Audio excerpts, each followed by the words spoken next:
Ladies and gentlemen, welcome to another episode of the Baseline Pod Show, where we bring project planners, project engineers, controllers onto the show to share their journey and their story. Another particular episode, I've got Baba Issa here. Baba Issa is quite experienced. He's been in the game for years, guys. You're going to learn a lot from this guy because prior to the show, speaking to him, he's got a lot of experience. He's going to tell us a thing or two about planning. And guys, just listen to what he has to say, and it's we on this show, we start from the beginning, which means, telling us, how the journey started for you, because, planning, sometimes it's always good to listen to people's story, mistakes as well, challenges. So in a way, you can learn a thing or two from their stories, in order to improve our skills as well, So if you don't, without saying much, if you can just tell us a bit about yourself, and how the planning journey started for you. Right. Thank you very much. Good morning, Kes, and thank you for having me on this show.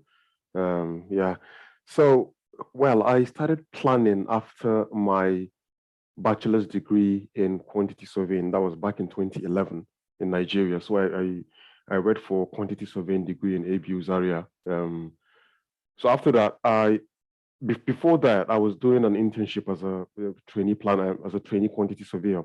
But then I met someone within the industry, and he showed me a plan, and he was saying, "Oh, this is what we use to manage the project." Basically, what is it? So it was a Microsoft project with a beautiful Gantt with all the WPSs. Then I took interest in that, and after my graduation, I started looking for roles, and finally I got a role as a junior planner. It was specifically junior planner with a company called Dangote. So Dangote is like a major manufacturing / consumer, company that, they manufacture and, they've not ventured into oil and gas. So I was deployed to a project, and that project was somewhere in the north, which was basically the expansion of line 4 and 5 of a cement line, Bajana. And what I was doing, I was just, going on site, taking progress of what the civil contractors are doing, and put that, just put it as a, in MSP. And after that, I would tell my project manager, this is where we are. Then I got so much into that, that field, that, planning. I happened to have an opportunity to come for a master's in the UK. So I decided I wanted to take my planning, career forward. So I applied for a master's in construction management in the University of South Wales, and I was given the admission. So I came here, studied for that. 2014. So between 2013 and 2014, there was a career, break. I went to do my master's. So when I came back, 2014, I was, promoted, but this time I was deployed, to the oil and gas sector. So basically, at that point, the client, which is Dangote, who I was working for, was procuring for, a refinery, like an oil terminal construction somewhere in Lagos. It was a massive site. It was about 25 square kilometers. So if you know that, it's quite huge. So I was employed as a planning engineer, right? I was promoted, so employed at the same time as a planning engineer. And what I was doing is I was basically monitoring, the contractors handling the enabling works. So basically, not going into details, it was a massively waterlogged area. So what we're doing is we're dredging, sand from the soil and use it to sand fill the site. So to get the site ready for construction. Precisely. So part of the enabling work. So it was about 4 million cubic meters of earth that was dredging, whereby a major dredging contractor called Jean Denol. So I was into that, and after that finished, then we started doing some part of the roads that would enable the construction of the main refinery. So we're building roads, we're building offices. So then we started doing the refinery stuff. Basically, we're doing ground improvement work. So basically, because it was a sandfield area, we're just doing something called dynamic compaction to understand what the impact of foundations would have on the ground. So we're doing that to improve the soil. And so I went through the ranks. I was promoted to a senior planning engineer. I had more workload. Now I was looking at underground and above ground piping, which is basically a mechanical sort of arms to it. So in between, like I said, not going into details. I had a career break when my dad was diagnosed with leukemia. So I had to pause, and was traveling around with him. And basically, he didn't make it. Eventually, he passed away 3 years ago. Yeah, sorry to hear that. Yeah, thank you very much. So thank you. So just before he passed away, right, I just resigned because I knew that, it was going to be hard for me. So when I resigned, came back and sorting things out, then I finally, decided to go back to employment. But then I joined a company called Abico. Now that company is basically one of my, contractors that was working on site in Dangote. So I was familiar with them, and they employed me as a senior planning engineer. So I was leading the project they were working on, which the project I was managing them before, if you get what I mean. Yeah. So it's basically building, like industrial units within the refinery. So we had like warehouses, we have massive office blocks, and there were significant groundwork. So in between, so like I said, in between, I was married and my wife was in the UK, so I had to move back to the UK. So I came in here 3 years ago, right? So I worked for that company about 7-8 months, and I moved back to the UK. Now when I joined, so that's one of the skills I developed within that time frame when I was working with Dangote and because I was on site. I virtually, experienced every construction from scratch: roads, buildings, pile cabs, groundworks. So it was in my head. Rather than going and learning drawing, learning online and stuff, I was actually looking at drawings, producing programs, liaising with the subcontractors, challenging their durations, and saying why that logic. So I learned that. So when I moved to the UK now, the major challenge I had was trying to break into the UK market because I was applying for infrastructure jobs where they were telling me you need to have that you don't have the UK experience, right? Yes, not precisely. Yes, UK, but they said you don't have an NEC3 experience. It means I don't have a UK experience. I've done so many interviews to be like, wow, spot on the technical side of it, but we need somebody with UK experience. So what I did was I started, applying. Then that was when I got in touch with Bill Wynn, and I told him this is my situation. He said, we'll help you out. Don't worry. 2-3 weeks down the line, Bill Wynn got me my first planning role. Wow. Within the UK with a company called Plan Ahead. Now, so when I joined, in the first 2 weeks, I got a job with a company called Real as an assistant project manager, where I was, doing the business case for that company was basically they were affordable housing developers in in Asia and Africa. So I was given the portfolio for Africa. So I was looking at, Nigeria and Burkina Faso. So my first trip was down to Burkina Faso, go to site, see what's happening. But then I said, no, I want to be a plan, I want to, further my career in planning. So in between, I was talking to Bill, and it happened that Bill got me that job. Well, after Bill got me that job, I got about 2 roles within that period with some, with other contractors. But I was quite strategic there because I heard of a guy called Tony within that plan I had. He was spot on with NEC3. So I told myself, I want to see myself in the next 2.5 years or 2 years acing NEC3. And the only way I could do it, if I joined a contractor company, I would be carried away with job, building a program, not learning the NEC part. So I took that off of a plan ahead, right? Basically it was a consultant company that, provide planning support to a client, experienced and inexperienced client that's, struggling with resources. So I was in the Chester office. So I was, basically I learned NEC3, and this, I learned it from on the job. First, I remember when I was like, what is that timing for? What does that mean? Oh, they told me that's how, it's the difference between a plan completion and contract completion. But I was like, what is that? You would learn, don't worry. So, but for those that don't know, for those that want to go into planning as well, yeah. Why is NEC3 so important in terms of project planning? Why is that? NEC3 is very, very important, especially in the infrastructure sector within the UK, because there were lapses with with contract types like contract routes like JCT and FIDIC. But with NEC, it was drafted in such a way that it would protect both the project manager in a way, protect the client and protect the employer. And the contractor. So things like compensation event, it's well drafted to the extent that if a CE happens, NEC3 would tell you this is the reason why that is a CE. It might be because of change.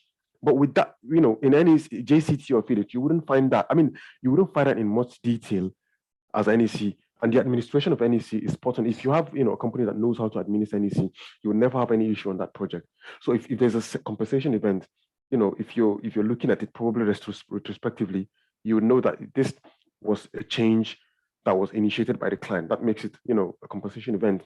So we'd have to demonstrate that there's a time impact of that, that change on our program.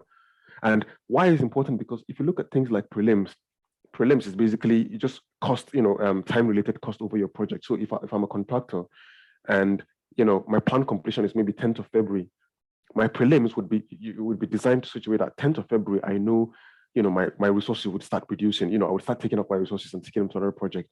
But when there's a compensation event, it takes my, and it's been implemented, it takes that, plan completion to maybe a week after or 2 weeks. It means it would have an impact on my prelims. So there's so many reasons why that NEC3 is very important, especially in infrastructure, and it basically, just look at it, like a Bible or Quran for project. If there's an issue, you can refer back to your NEC3. What does the contract say? If a client doesn't accept a program within certain weeks, what is NEC's perception in terms of that? If he doesn't accept it, it means if he has 2 weeks or 3 weeks not to accept the program, it means it's a CE. I can't remember what it is, but if a PM doesn't accept a program within a certain time, there's a penalty to it, and NEC will tell you that you're entitled to that. So that's why NEC is very, very important within the infrastructure. Yeah, Isababa, thanks for the introduction. Thanks for for everything. Your story is an amazing story. All the way from Nigeria. Now you're here doing an amazing job. It's great. Yeah. Well, going back to the C's, regarding the NEC, because there's always this confusion about if you want to claim in terms of C's, you say, okay, you want to claim based on the last accepted program, but yes. If you don't have a program that is accepted, at that particular time scale, maybe like you had like 3 previous programs that were not accepted, Yes. How do you now conduct the claim? Because claim is meant to show, like the past, and the present, what is the variance, you show the time scale, or if it's cost as well, you show that, but in a situation where you don't have like an accepted program, to work with, what do you do? That's a very good question, and I like that question because people ask you, how do you demonstrate the impact of a compensation event in a program? And you would tell them use the last accepted program, but they rarely ask you what if you don't have an accepted program. So that's a good question. So with as a planner, right, you should have records. So if the previous accepted program was 3 months ago, you would have a record that probably within your EPS and if you're using P6, you would have a sub EPS saying accepted programs, right? And November was accepted, right? Then you have another EPS saying unaccepted programs, December, January, February. So what you do now is, if a compensation event comes within the window of February to March, what you normally do is you use the February program to impact that. Now, because February wasn't accepted, if you use the accepted program for November, it wouldn't show you the true impact of that CE, right? Now you'd go back and understand why those programs were not accepted. If it was reasons that, if it's not a very tangible reason, you would go ahead, right? Impact that program, that compensation event that came within that February, March window. You would impact it with the previous program that was not accepted, which is the February. Why? Because if the reasons for rejection of that program was not, you're not convinced with it, you can actually impact it and keep it as a record. And what you do again at the moment is you take that same, clause, that compensation event and impact it with the February program. Now you see that there's a significant difference because it wouldn't show you. So, as a planner, you would understand that now. The February program, it doesn't, in as much as it's okay. What if last program was accepted in maybe December the previous year? It wouldn't show you the true impact of that compensation event. So you have to, use the previous program, accepted or not, to impact the program, the compensation event, and put it in your record. So in your next clause 32, just put a WBR saying unimplemented compensation event. You put the CE number and you put the program reference that you used. So if it was a February program you used that was unaccepted, you put it there. So if you submit it, the client or the PM would know that, oh, this has still a pending CE that was not accepted, and he used, the February program, even though it wasn't accepted. But what can we do? That's what you should do, and that's what I've been doing. Yeah, but within the NEC contract, that is absolutely allowed, right? Yes, it's allowed. NEC contract talks about using the last accepted program, but then what if it's not accepted? It's not talked about what if it's not accepted. Do you understand? So you can look at it from that angle. And at the end of the day, you will build a good relationship with your client. It's about, understanding, coming to a mutual agreement saying, our program wasn't accepted, but we cannot use, 4 months before, program that was accepted 4 months ago to impact a CE that came in this month. Then you come and demonstrate the difference. Okay, let's assume we're using the 4 months, the program that was accepted 4 months ago. See the impact. Now let's use the program that was submitted last month that was not accepted. You might have about 2-3 months impact difference. So as a PM, so once you come to, so at the same time, you build a relationship with your PM or the client, and they might say, okay, well, that's fine, that's true, it makes sense. Okay, would meet in between. So they might say, okay, if the CE issue is 12 extra weeks, we can give you 8 weeks. You can argue that no, 8 weeks wouldn't be good, 9 weeks. So that's how you administer NEC.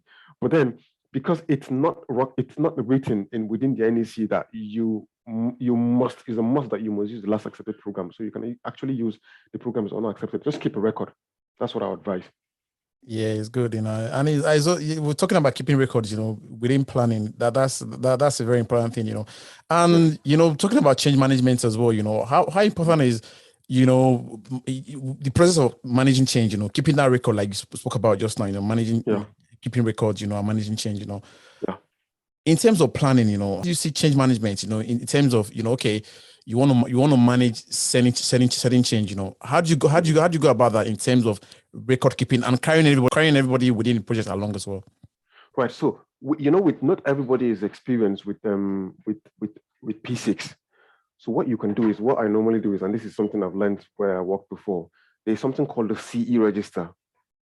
So basically, it summarizes where you were as per clause 31 to where you are at the moment in terms of any change. If there's any change being made that resulted to a compensation event that resulted to implemented CE, you would monitor. It's basically milestone saying clause 31, our contract completion was 1st of February 2022, right?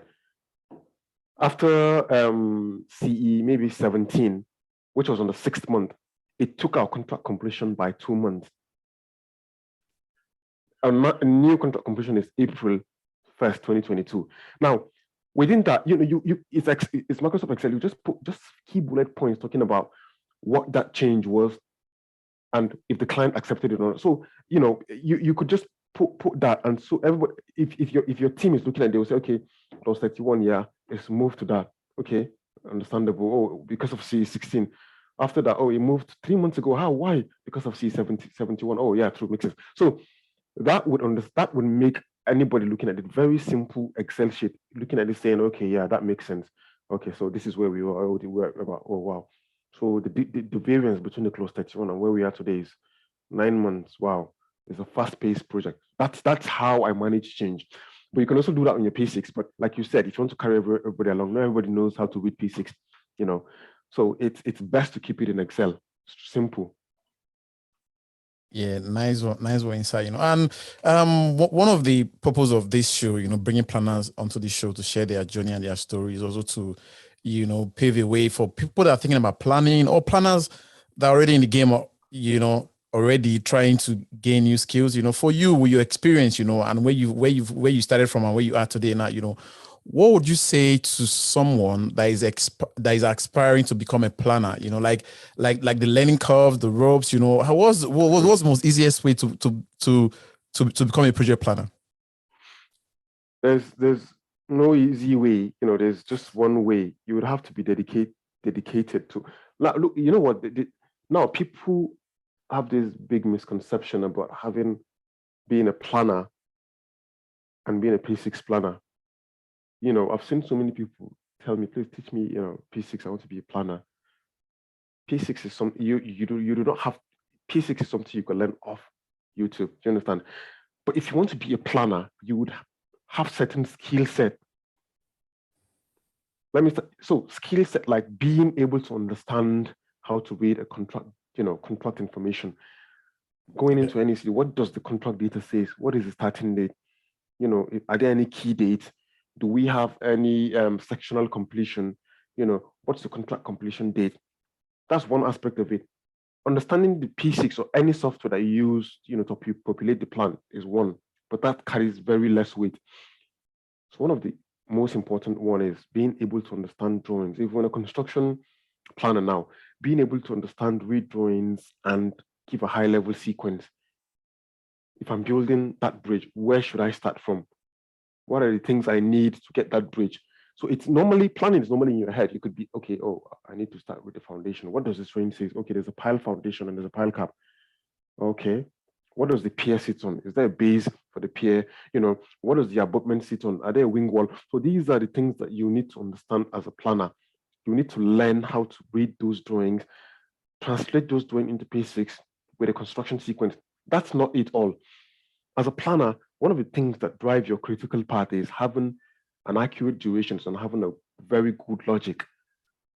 If you don't, so if even if you know how to read drawings and sequence it, then okay, how do you determine your durations? It's either you learn how to measure or you get that from the estimator. But as a planner, you need to have that skill of knowing how to measure. Now, it was very straightforward for me because, like I said, I was a quantity surveyor. I started as a quantity surveyor. So I know measurements. I'm quite familiar with, the measurement standards, like the new rules of measurement or civil, an engineering method of measurement. All this would guide you on, if you want to measure concrete, what unit should you use for concrete? What is it? What are the allowances? Excavation. How do we excavate? How do we measure excavation? So that measurement will give you a quantity. Now that quantity would drive your durations. But then you need to understand what equipment you use for that excavation. Okay, we're using probably a 25 tons excavator to do excavation. What is the output? Oh, we can do maybe 600 cubic meters a day. Oh, if we can do 600 cubic meters a day, that means, and we're doing 65,000 cubic meters of excavation. What is our durations? Just divide it. It would give you a figure. Now, you could sit with your team and saying, we cannot be doing excavation for 100 days. Can we deploy more resources? So now you see that it's not only learning how to read drawings or learning how to read contract data, but it's things, there are some skills within planning that communications now, once you see that there's a ridiculous duration, you tell your guys, now, that looks weird. We can't be doing excavation for 100 days. Can we put more resources? The higher the resources, the lesser the time, but the more the cost. This is why, sit with your estimators and understand, what is allowance on cost? Can we put 2 3 excavators? Do we need to get? So those are the things that you need to learn as a planner. And like I said, there's so many things, right? Thinking outside the box as well. I'll tell you what, with planning, right? If you're doing core planning, there's something called a procurement schedule. Now that is being driven by how you sequence. Say if you're building a house, you wouldn't need the roof in the first few weeks because the roof is part of the last element. So if you're putting up a procurement schedule, you could say, I need this amount of roof because I've done my takeoff, because I've measured. I need 65,000 square meters of aluminum, maybe 9 mm gauge roof, but I need it by 6th of February. Now, if you look at that program, 6th of February is 9 months ahead. You will tell your procurement team, I need that, but not now, 9 months. So now they would say, okay, we have enough time to place order. If it needs manufacturing, if it needs lead time, if it needs, delivery to site, where are we getting it from? Is it from China? You need, as a planner, you need to bring up all these mini stuff to support your program. So if you have a full integrated construction program, it means a program that shows the pre-construction phase, which has elements of design in it, procurement in it. If there is, say, for example, you're building a road now, right? And there's a big gas main going, if it's a offline construction, what I mean by offline, if it's a brand new road, right? If it's a brand new road going through maybe a village, and there's a big pipe going through, one of the alignments that they give you. What do? You must notify wherever that asset owner is. If it's British Gas, you tell them there's a pipe, please, I need that sorted by this date. So that forms part of your pre. So as a planner, you would have to be looking outside the box, not necessarily with drawings, no contract, linking. Now, there's so many things that you need to be, you need to be aware of. You need to be aware of what are the lead times for certain materials like steel. What is the lead time for steel? Is it still in high demand? If it is, what is the lead time? Oh, initially it was 8 weeks. Now it's about 27 weeks. Why? So those are the things that you would bear in mind, or you would have to think outside the box if you want to be a planner. Yeah, absolutely, sir. Absolutely. And for me, I think the simple way I look at it is just about storytelling. Telling a good story, and within that story, there are issues as well. There are difficulties. There are things that you want to do first or put in the middle or put at last, like you said, having your procurement schedule, which is absolutely great, but for you, it's how, what has been your the most, should I say, difficult or challenging, part of your journey and your story? What are the things you look back and say, what, if I knew better, I would have done it this way or that way? What are those things? Could you give a bit of insights? So at the moment, so let me just take you back a bit. So when I was working for a consultancy site, there were loads of challenges. It's possible that you would, produce a program and the client would not be happy with it. Why? Because he would look at it and say, why did you put that duration? Well, this is the quantity and this is the output for it. If you divide it, it gives you a duration, and that is it. No. So the managing of some expectations from certain people or clients, with this case now, is extremely challenging, because even though you write a narrative on a program that you build, 60% of the time they're not happy with. They would say, "Now we need it faster." But if you need it faster, what does that say on our output? Do you want to put more resources? No, just so at that point, that is extremely challenging to manage that expectation from a client. Explaining to him that this is what you've done. Like I said, 60% of the time they're not happy with it because they think that is too long. And typically for contractor side, they want to just finish in time and move to the next one. If you get what I mean. Yeah, and they're thinking about cost as well. Cost, yes. And one of the things, so one of the challenges again now when I was working on live project is, this utility on the statutory diversions, the asset owners, to all these big companies, you would put up, a comms to them saying, we're doing that by this date. When is the earliest that you can, move that down? There's a process that goes to that. But when you ask them for earliest date, they don't come back to you. That has a great impact on your program. Just imagine if they don't get back to you within a month, you wouldn't know what to put in your program, because that would drive when you can build that, particular chainage. So if there's a pipe going there, that would tell when you can build a particular chainage. So that would tell you what should I put there. If I put a false date, everybody would blame the planner. Do you get what I mean? So that's one of the challenges that you face as a planner. Basically, communications. You communicate things to people that this is the plan. What would you say? So people don't come back to you with comments. If some people come back, it's quite late. Do you understand? So that's one of the key challenges. Some other challenges is if you're managing a live job now, right? And an NEC live job, and time comes for your clause 32 submission. You don't get, to some extent, you don't get the accurate information you need to put in, your submissions. They might tell you, "Oh yeah, that's done already," without actually reading what that line says. So it's possible that activity is not even started, but they'll tell you it started. We're finishing in 2 weeks' time. You put an expected finish, submit it. Now the client goes, "Okay, let's just go for a random site walk." Now we've started putting the gullies for that area. There is no absolute gully. Why did you put that in your program? But it was never intentional by the guy who gave you that information. It was just saying in the head, "Oh yeah, we started." In his head, "Yeah, we can start. That's not a problem." But things happen in project. Once you come on and you see that it's not started, and the client starts saying, so that makes the client have not much confidence in your program.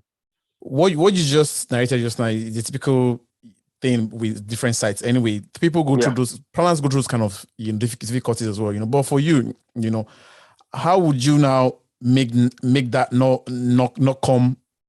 come a thing of the like exposing the project to the stakeholders and say, "Okay, what, I've actually actualized this program, but it's not yet actualized." How do you solve such issues on the job? So first thing, I would have to be careful, because what I would tell them is, sorry, it was I take the responsibility. It was an error. I was I'm actualizing and I mistakenly actualized that. So what I would do is, that is a lesson learned for me. So what I would say is, the next month update is I'll go out to site myself with a copy of my program. If it's a high level on Excel, high level program, on a paper, and filter out maybe a 4 weeks look ahead, and just go on to that particular area. Because if especially in linear jobs, you plan in chainage, so you go to that chainage and look at it for yourself. That has never started. No, actualize it again. So that is learning curve. If you mistakenly actualize something and it becomes an issue when the client goes to site and sees that it's not, what I'll do the next submission window, I would have to go out to site myself and make sure that everything that is within that submission is reality. We're not saying we've done something that we haven't done. No, what we've done, what I put in my program is what we've done. So that's that's the way, because it's done already. They've seen it, and you just take responsibility. So as a planner, some of these things you have to tolerate.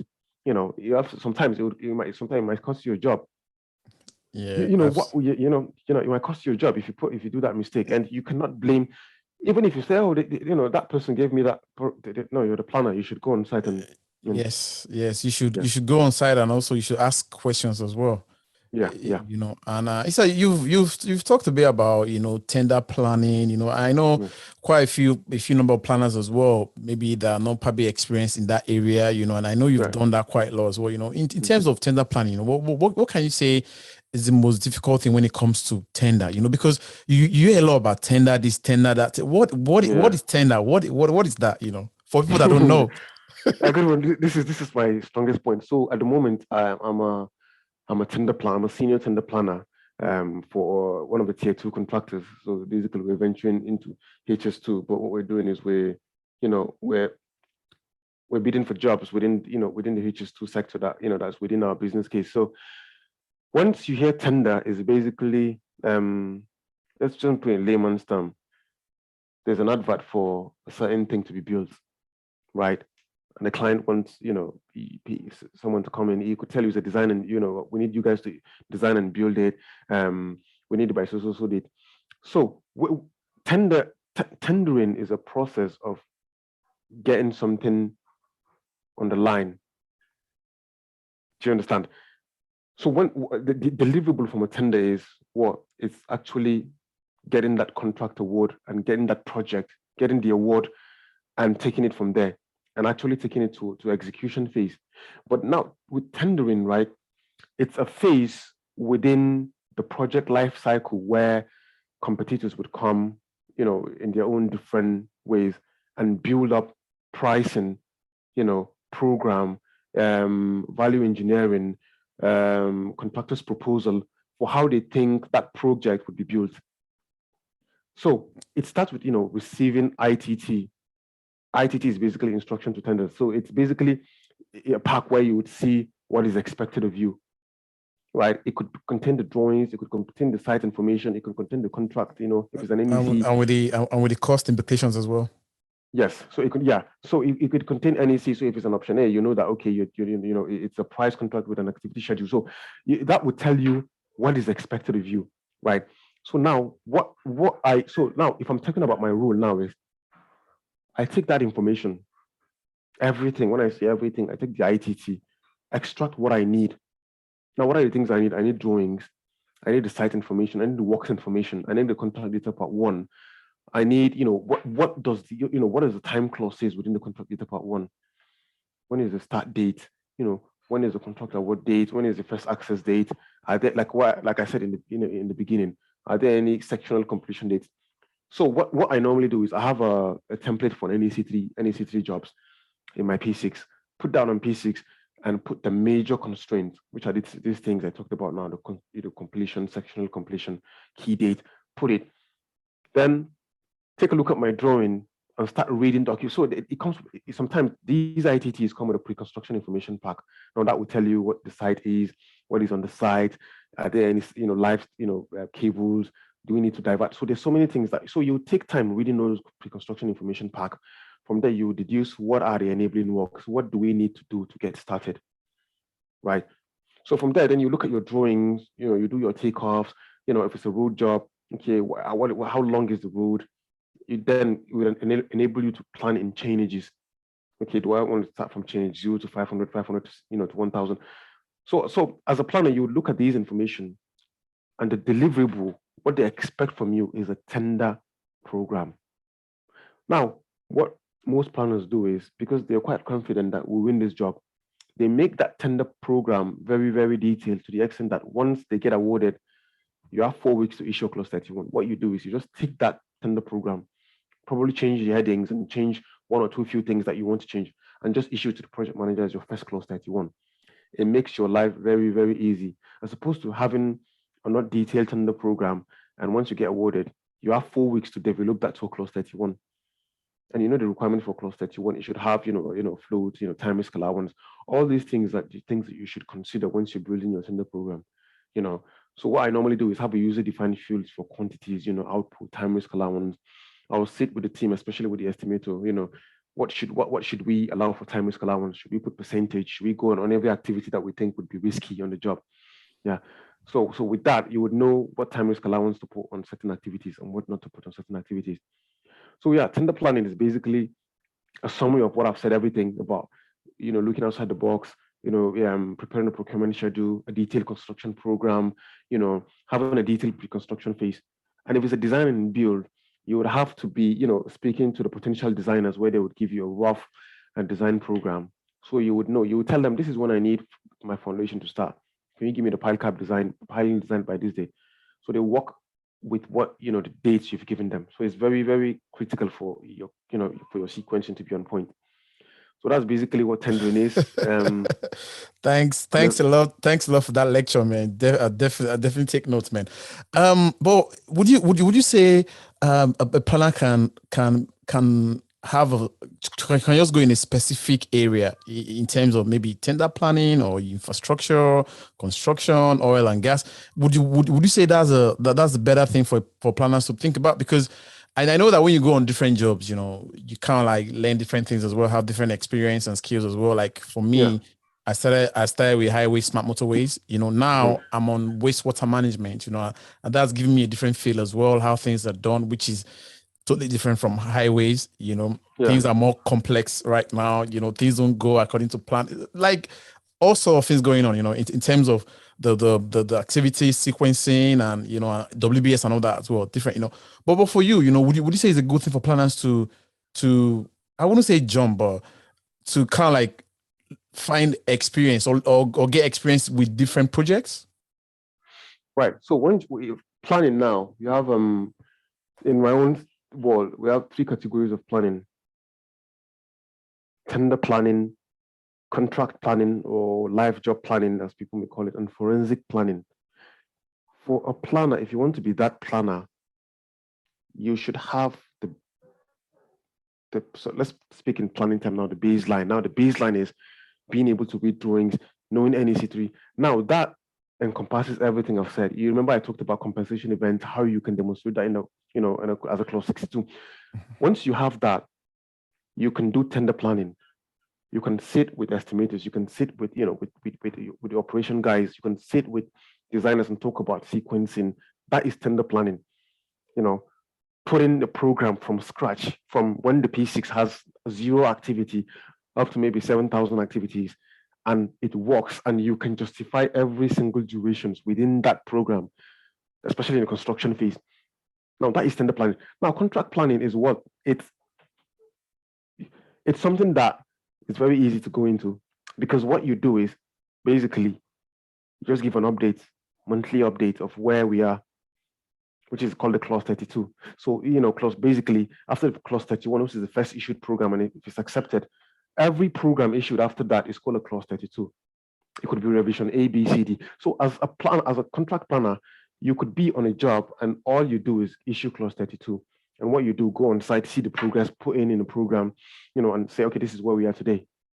Forensic planning, it's more like the contract planning. There's an element of forensic planning, because if you're doing a clause 62 impact, if you're demonstrating if you're demonstrating the impact of a compensation event on your program, that is a bit more trying to demonstrate that we need an extension of time.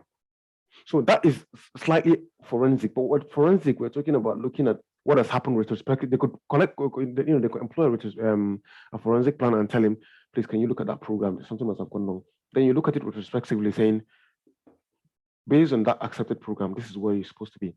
So that is a forensic planner. But then there's an element of contract planning, forensic planning and contract planning, because as a planner, you should be experienced with trying to do clause 62 programs, which is demonstrating of compensation events in the program. So I believe as a planner, you should be able to have those skill sets, and that would be your selling point. Once you go for an interview, you tell them, aside from the fact that I'm a tender planner, I could do live contract planning, I could demonstrate CEs on a program, and that's not it. Now, if we want to talk about these, now under these stuff, like you mentioned something about infrastructure building. You could have a build planner as a tender planner, contract planner. You could have an infrastructure planner who knows how to look at road drawings, who knows how to, prepare a program from scratch, who knows all, the shortcuts, not shortcuts in terms of, but knows the ins and outs, in and out of, producing a program. You could have data center, contract planner, but it is very, very key, or it's very ideal for you to have all those skill sets. And the only way you can have those skill sets is being able to interpret those drawings and telling them, oh, this is what it means. So that's what differentiates them, is just being able to interpret those drawings. If it's a highway drawings, some people are very experienced with build planning, but like planning of building residentials, but they cannot look at once they look at the road, cross section of a road, what's that? They don't know what that is. Do you understand? So I would advise whoever is coming into planning to have a bit, have an open mind, saying I want to learn tender planning and project planning, and also CEs and all that. Yeah. Yeah. So and it's from what you're saying, is it's a good idea to actually go into different projects and industry as well, just to have a feel of what's going on. I have a knowledge as well, because I think from what you're saying, taking what you're saying, is you have to be well-rounded in terms of having an idea of why this is that, the quants, Yeah. durations as well. It's Yes, great. that's it. Yeah, you have to be. Yeah. I mean, like I said, that would be a selling point. You could tell them, do you know what? I'm a planner. I don't only plan, but I can measure for you. So in a situation where I receive a drawing without any measurements, I can actually measure, saying this is the length of curbs, this is the volume of sub base we're using, this is the volume of binder course. I could actually do that, and the hiring manager would say that's a good one, because that means at this point I don't need somebody to be measuring for me. He can actually do that measurement. So that would be a selling point as well. So with planning, you need to know all this mini stuff. You need to know, okay, I can read drawings. I can only read drawings. I can even measure the drawing. I can only measure drawings. I can even, develop a sequence. So as a planner, you should be, aiming for that. But it's quite time consuming, and it's quite, yeah. Yeah, nice one, Isa, man. It's been an amazing show, man. I'm laying a lot as well from you, Yeah. But to to end this conversation, what would be your ultimate advice, like a thing or two to someone that wants to go into planning, best advice I could say, like, okay, if you want to go Yeah. into planning, I've done this for years now, this is my advice to you, and this is how you can excel in terms of your skills, progress, and salary wise as well. Who would want an increase in salary? Definitely. So my advice to anybody in planning or coming into planning is you have to always update yourself with the industry standards. That's one. You have to have an open mind to learning new things, because that is very key. I'll tell you what, the job I am on now, I do earthworks before, but not as detailed as I did. And initially, they said, okay, you need to produce a mass hole diagram. I know what a mass hole is, but I've never produced one. So I had an open mind saying, let me just learn this.